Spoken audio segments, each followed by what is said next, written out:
students, I am Shubhangi Jain from MB International School, Nayagaon, Kota. Today we will start chapter number 22 of your SST, that is our government. Chapter number 22, our government. In this chapter we will learn about types of government that are in India and how they are formed. Then three levels of government, that is central level, state government and the judiciary, and in detail we will learn about these. So India is a very big country. It comprises of 29 states and 7 union territories. India क्या है, एक बहुत बड़ी country है जिसमें 29 states और 7 union territories हैं.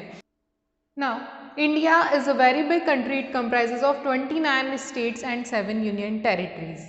India is a democratic republic with parliamentary form of government. India क्या है, यहाँ पे डेमोक्रेसी है और parliamentary form of government है.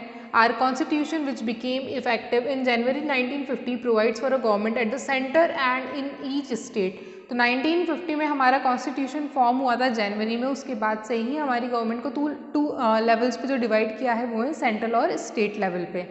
The government at the centre is called, जो सेंट्रल लेवल की गवर्नमेंट होती है उसे हम बोलते हैं यूनियन गवर्नमेंट और सेंट्रल गवर्नमेंट, और स्टेट लेवल पे जो गवर्नमेंट होती है उसे हम बोलते हैं state government. The union government makes laws for the whole country and is concern with matters of national importance.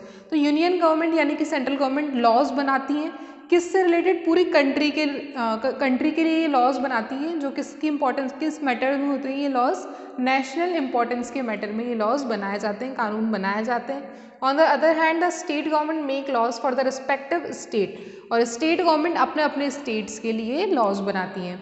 However, both union and state government work together to make and implement laws, provide public utility services and ensure that justice is delivered at every stage to a common man.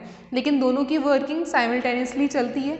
ये laws भी implement करते हैं, साथ में public को services भी provide करते हैं और इंश्योर करते हैं कि जो हमारे यहाँ पे जस्टिस मिले कॉमन मैन को वो सबके लिए इक्वल, उसमें कोई पार्शलिटी ना हो.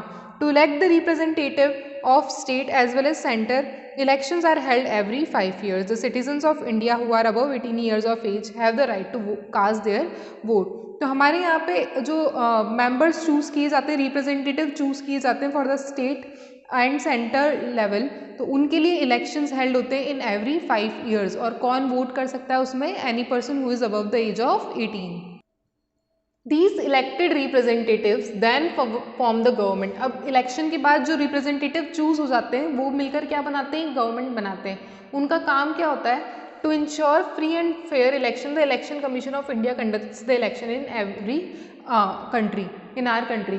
तो हमारी कंट्री में एक बॉडी है इलेक्शन कमीशन ऑफ इंडिया, जिसका काम क्या है, इलेक्शंस को फेयर और फ्री मैनर में कंडक्ट करवाना, यानी कि किसी भी जो भी हमारे इलेक्शंस होते हैं उनमें ट्रांसपेरेंसी होनी चाहिए.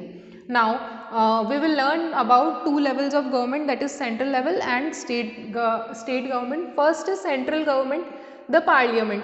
The parliament is the law making body in the country. ये क्या है, हमारी कंट्री में क्या बनाती है, लॉज बनाती है. It comprises of the president. इसमें कौन कौन आते हैं, प्रेसिडेंट, लोकसभा एंड राज्यसभा.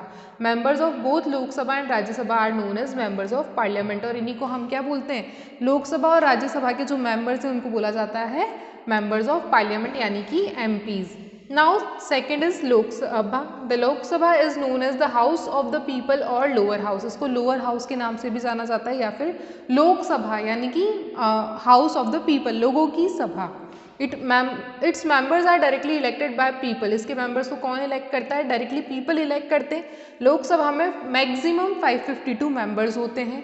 ये जो मेंबर्स होते हैं इनको हम बोलते हैं मेंबर्स ऑफ पार्लियामेंट यानी कि MPs. Elect a speaker who ensure the meeting of the house are carried out smoothly.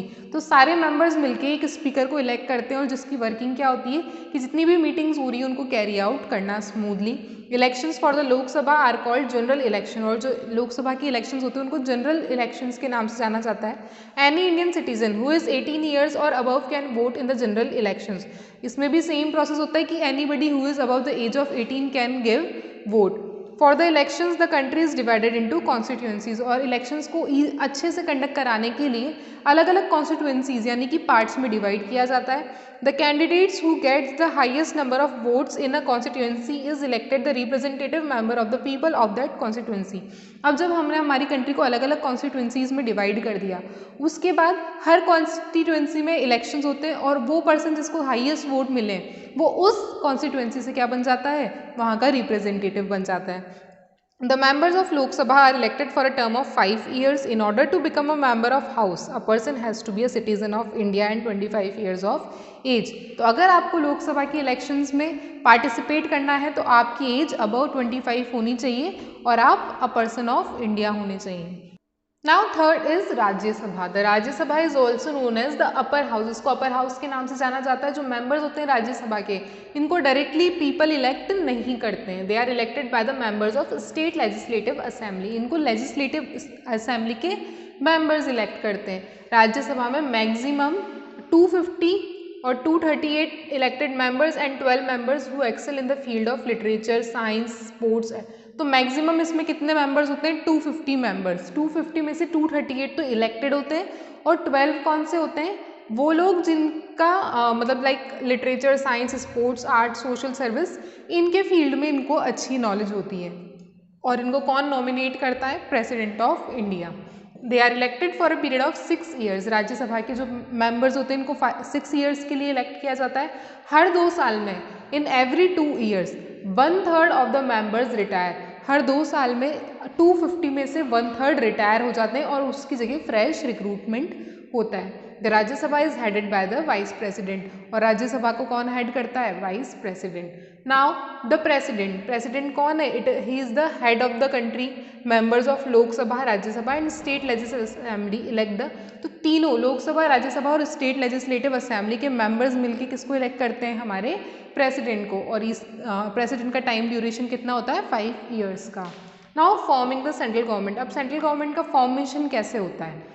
There are many political parties in our country. After the general elections, the political party which gets a majority forms the government. तो हमारे यहाँ पे क्या होते हैं, elections होते हैं. Elections के बाद वो पॉलिटिकल पार्टी जिसको सबसे ज़्यादा क्या मिले, वोट्स मिले, वो मिलकर क्या बनाती है, फिर गवर्नमेंट बनाती है. Sometimes many parties come together to form the government. This is called a coalition government. कई बार क्या होता है कि कई पार्टीज साथ में मिलकर एक गवर्नमेंट फॉर्म करती है.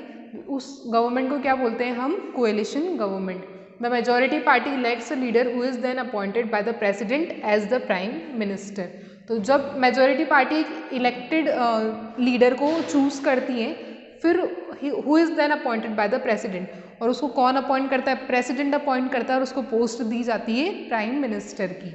The prime minister is also the head of Lok Sabha. तो प्राइम मिनिस्टर को कौन अपॉइंट करता है, प्रेसिडेंट. और ये कौन है, लोकसभा का हेड.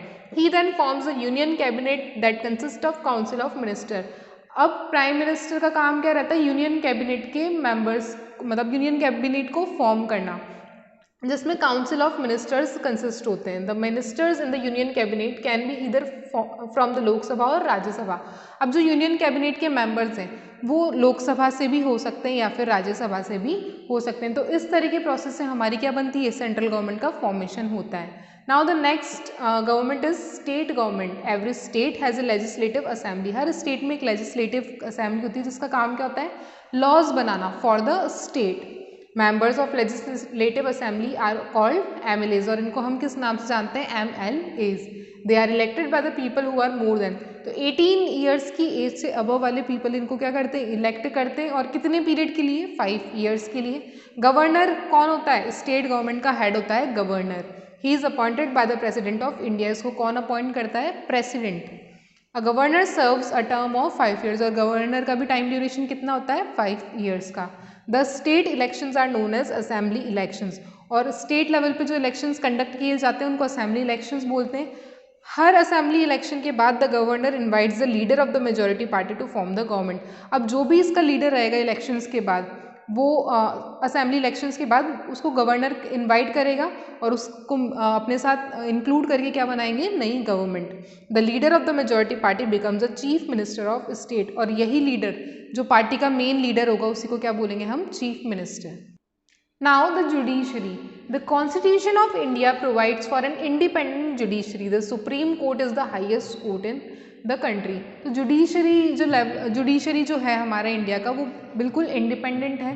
सुप्रीम कोर्ट क्या है हमारे इंडिया का हाईएस्ट कोर्ट है. सुप्रीम कोर्ट हैज़ मैनी जजेस, इसमें बहुत सारे जजेस हैं. The highest being the chief justice of India, जो हाईएस्ट जज हैं उसको बोलते हैं हम चीफ जस्टिस ऑफ इंडिया.